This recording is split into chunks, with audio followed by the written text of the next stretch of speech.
Good evening, ladies and gentlemen. Myself, Dr. Megadeepan Senthil Kumar, Pediatric Oncologist from Kidwai Memorial Institute of Oncology, Bengaluru, South India.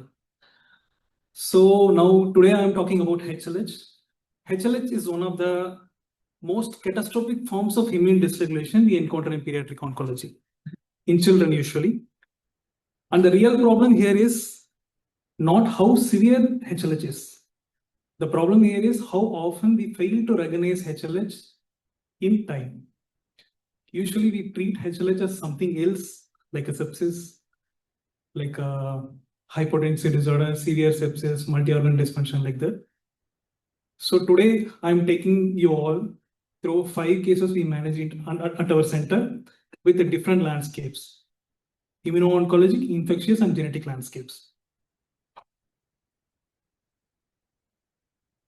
HLH, what is HLH? Like, I don't want to tell more about this. This is just a cytotoxic T cell and NK cell dysfunction, which leads to uncontrolled macrophage activation, interferon gamma surge, and cytokine storm.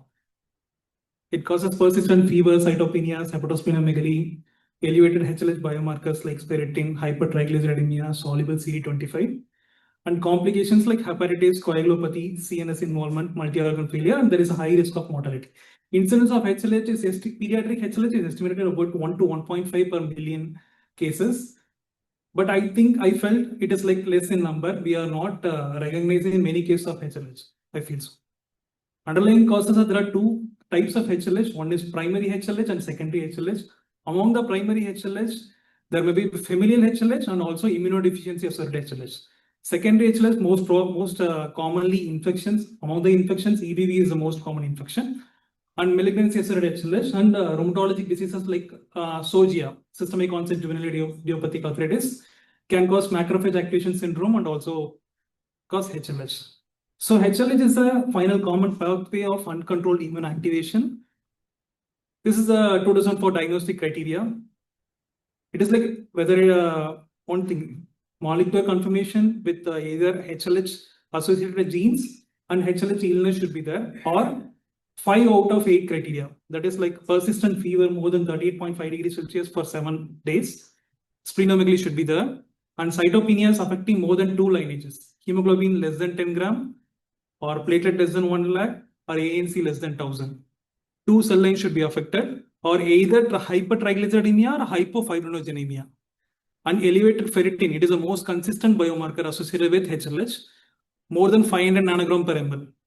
And hemophagocytosis documentation, either in bone marrow, spleen, lymph nodes, and or anywhere else. But it is not necessary hemophagocytosis should be documented to brand the disease as a hemophagocytosis. And also elevated soluble interleukin-2 receptor and low NK cell activity.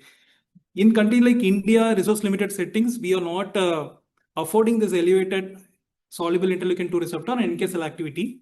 So many of our cases will be like atypical HLH. So clinical spectrum of pediatric HLH. Objective of my presentation is to illustrate the heterogeneous triggers and clinical presentations of HLH in a series from Pediatric Oncology Center in a southern part of India. Study setting is Kidwai Institute, Bengaluru, India. Cases included 1 infection-triggered HLH, malignancy-associated HLH, familial HLH, and 2 genetic HLH. One is familial HLH and other one is immunodeficiency associated HLH. These are the cases I am about to discuss in the next few minutes. Grizzly Chidiakigashi, familial HLH, ALCL associated HLH, and AML with dengue associated HLH. I am going to discuss these cases. What are the clinical dilemmas it creates during the clinical decision making, and how we managed. First case, infection-triggered HLH in a pediatric AML. There is a 12-year-old boy with acute myeloid leukemia. Treatment status is post-induction 1 chemotherapy. Chemotherapy consists of cytosol and daunorubicin. Minimal residual disease came negative. That is a disease in remission. On second induction of chemotherapy, day 4 of induction second chemotherapy, child is having high-grade fever spikes, cytopenias, rapid clinical deterioration. Initial differentials we considered were sepsis, chemotherapy toxicity, whether it is like cytosol-induced fever or dominant-induced fever like that. And the last differential is hyperinflammatory syndrome. Then what might be the triggering event? We sent the sepsis workup. Dengue NS1 came positive. So it is like interpretation of dengue infections triggering immune activation in a already known immunocompromised host of acute myeloid leukemia. There is a rapid systemic deterioration in this patient. Within days, the patient developed hypotension, recurring inotropes, acute liver failure, coagulopathy, acute respiratory distress syndrome, autoimmune hemolytic anemia, and what else? Other complications are upper GI bleeding, pleural effusion, ascites also the child had developed. CECD done, which is bilateral diffuse ground-glass opacity suggestive of ARDS. Clinical suspicion now strongly towards a cytokine storm. Then we did the HLH biomarkers. Ferritin is almost 100,000 nanogram per ml. Other criteria also fitting into HLH 2004 criteria. Bone marrow done. However, bone marrow did not show hemophagocytosis. But other pancytopenia is there, hyperferritinemia is there, hypertriglyceridemia is there, splenomegaly is there, and fever is there. 5 out of 8 criteria is fulfilled. And severe cytopenia, and there is also autoimmune hemolytic anemia in this patient. So diagnosis made secondary HLH. Now, this is the ferritin trend. On day 2 of admission, there is a ferritin rise up to maximum 98,814. Once we started the HLH therapy, it dramatically rises, drops. And the AST ALT trend, maximum AST level is 4,000 and maximum ALT is 1,000. And after HLH directed therapy, it gradually the child recovered from liver failure. Now arises the question, therapeutic challenge. The patient had active infection dengue, liver failure, ARDS, coagulopathy. The clinical dilemma is, should HLH-directed immunosuppression be started despite active infection? Should steroids be given for autoimmune hemolytic anemia and HLH despite there is a known fact of steroids can worsen the infection, flaring up of infection can occur? Should diuretics be used for ARDS management despite the risk of dengue-related hypotension? And should etoposide be initiated despite the severe liver dysfunction in this child? So basically, whether to treat the cytokine storm now or risk the worsening organ function and organ failure. So we took a brave decision to treat as a HLH. Risk-adapted therapy started, DEXA and dose-modified etoposide given, IVIG has been given. Clinically improved, laboratory improvements is there. Outcome is successful control of cytokine storm. The lessons we learned from this child is infection can trigger catastrophic immune activation. In the hindsight, we should think also of cytokine storm in this child. Immunosuppressive therapy may be required even in the absence of infection, should not be withheld. Then we move on to the second child. 14-year-old female child with fever of 20 days, bilateral cervical lymphadenopathy and disseminated rash. Initial evaluation done outside, which revealed a severe anemia requiring multiple transfusion. And FNAC done from lymph node, which suggestive of malignancy and referred to our center. There is no significant family and positive history. Clinical examination, pallor, generalized lymphadenopathy and hypopigmented skin patches. There is a massive splenomegaly and there is a decreased iron in right inframammary and infrascapular regions. Lab findings are anemia, pancytopenia, anemia, thrombocytopenia, pancytopenia is there.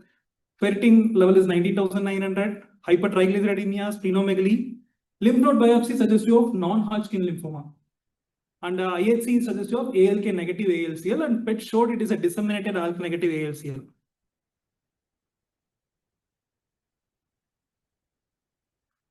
This case also we have a clinical dilemma. What triggered HLH?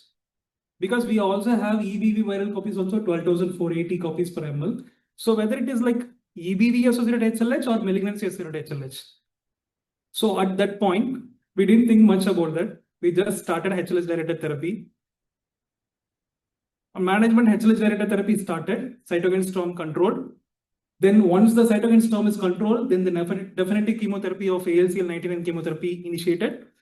Outcome is, but unfortunately the patient defaulted after first chemotherapy cycle and succumbed. Likely consequences might be recurrent HLH flare or there is a progressive lymphoma. From this trial, we learned that early recognition and prompt HLH-directed therapy can control the cytokine storm, even in malignant-associated HLH. But strict adherence and timely transition to disease-specific therapy. Once we control the HLH, we have to transition to the disease-specific therapy or essential to prevent recurrence and fatal outcomes. Move on to the case 3. It's a suspected familial HLH, 4-month-old female infant, the third born child of non-consanguineous parents, with complaint of fever for 20 days, abdominal distension for 7 days, pallor, massive splenohepatomegaly, pancytopenia. At admission, there is no focal neurological deficit, but we got a family history, a critical clue in this child. Family history, this is a third child. First child, male sibling with a similar complaint, pancytopenia, recurring multiple blood transfusion, thrombocytopenia, and blood transfusion and platelet transfusion, fever with abdominal distension, died undiagnosed and 11 months of age, 3 years before. Second child, however, is healthy. Third child presented with a similar complaint. So we thought of early onset familial HLH. Then the lab parameters we have done that also fits into the criteria of HLH. Bone marrow done, bone marrow showed hemophagocytosis.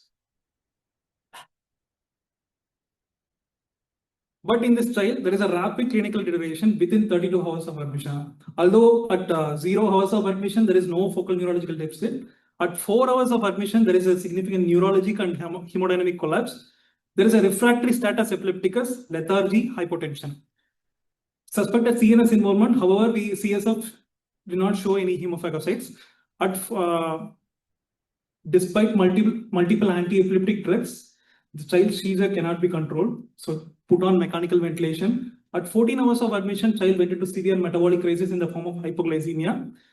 Then bone marrow done, bone marrow confirmed HLH on first dose of steroid given. But despite that, the child went into progressive multi-organ failure. And at 32 hours of admission, child went into cardiorespiratory arrest with the multi-organ failure. This child, familial HLH can present in early infancy with permanent course. Family history of unexplained infant death is a critical clue. CNS involvement may manifest as seizures. Early therapy may still fail in some rapidly progressive disease. Genetic testing and sibling screening are essential. Fourth case, this is a very interesting case, genetic HLH of Grisely syndrome. This is a 3-month-old female infant, fever, vomiting, decreased breastfeeding. Family history, there is no significant family history. Referred to our center in view of pancytopenia, suspected leukemia. But clinical clues, what we got from this patient is pallor, silvery gray hair over the scalp and body, and mongoloid plant. Massive splenohepatomegaly is there. So silvery hair, cytopenia, we suspected Grisely syndrome. However, NGS turnaround time is 28 days. We can't wait that much time. So if lab parameters we have done, that is consistent with HLH, hypertriglyceridemia, hyperferritinemia, everything is there. Bone marrow showed hemophagocyte. Then the real thing is, this is the main thing. Hair shaft examination, which showed irregular pigment clumps. This is a sign. You can see the irregular pigment clumps in this hair shaft examination. Our dermatologist told it is suggestive of Grisely syndrome. And NGS we have done, it came as Grisely syndrome type 2A. HLH therapy, the course of the disease in this child, DEXA started, etoposide started. After 9 days of therapy, DEXA withheld due to severe hypertension. There is a persistent refractory hypertension. The child required 5 antihypertensives. Labetalol infusion, amlodipine, atenolol, hydralazine, enalapril. But still we are not able to control the hypertension. And the child went into progressive organ dysfunction. Altered sensorium was there, though the neuroimaging is normal. We suspected hypertensive encephalopathy. And liver failure, ARDS the child developed. Supportive care we gave, but despite that, there is a progressive multi-organ failure and child went into cardiorespiratory arrest and the child ultimately succumbed. The lesson learned from this child is genetic HLH may present early with subtle physical cues. You have to diagnose as early as possible. Hair shaft examination is a very powerful bedside diagnostic tool in this child. HLH therapy itself, we don't know whether the disease caused hypertensive crisis or HLH therapy caused. It is DEXA or etoposide related. Early genetic diagnosis is essential, and HSCT remains the only curative therapy in genetic HLH. You can see the silvery gray hair in the all over the body and scalp. This is the last case. This is a primary immunodeficiency syndrome presenting as Chidia-Kagashi syndrome. 12-year-old female with second child of non-consanguineous parents, elder sibling is healthy. Fever for 20 days, cough for 15 days, abdominal distension for 15 days. On examination, there is a pallor, diffuse hypopigmented hair, albinism is there in this child, and massive splenohepatomegaly. And we got some clues from the clinical history and examination. Diffuse hypopigmentation of hair and body, recurrent infections, that is pneumonia, recurrent infections, recurring hospitalizations, pneumonia at 10 months and 18 months, otitis media at 6 years or 9 years. This 4 required hospitalization. Despite that, the child is having multiple episodes of infections, suggestive of core underlying immunodeficiency. Immunodeficiency plus albinism plus pancytopenia. So we thought of some primary immunodeficiency syndrome presenting as HLH. Then we went ahead with lab parameters. Lab parameters show anemia, neutropenia, hypertriglyceridemia, hyperferritinemia. Bone marrow showed hemophagocytosis. In this trial also, hair shaft examination plays a very important role. Unlike the other child, there is abnormal melanin pigmentation. In this child, there is a characteristic pattern of abnormal clumping of melanin, which is small and uniformly distributed along the hair shaft. So our pathologist told it could be Chidia-Kagashi syndrome. Meanwhile, we started HLH therapy and NGS has been sent, which came as Chidia-Kagashi syndrome, list gene mutation. So this child is now under therapy, started on HLH protocol on chemotherapy, planned for allogenic HSCT. So I am concluding this after the HLH represents a final common path of uncontrolled immune activation. Different triggers, immune, infection, malignancy, genetic immune defects, all share an immunologic cascade, like cytotoxic lymphocyte dysfunction, interferon gamma surge, macrophage activation, and cytokine storm. In pediatric oncology, persistent fever, cytopenias, and extreme hyperferritinemia should immediately raise suspicion for HLH. Early recognition and timely immunomodulatory therapy can interrupt the catastrophic immune loop and improve the survival.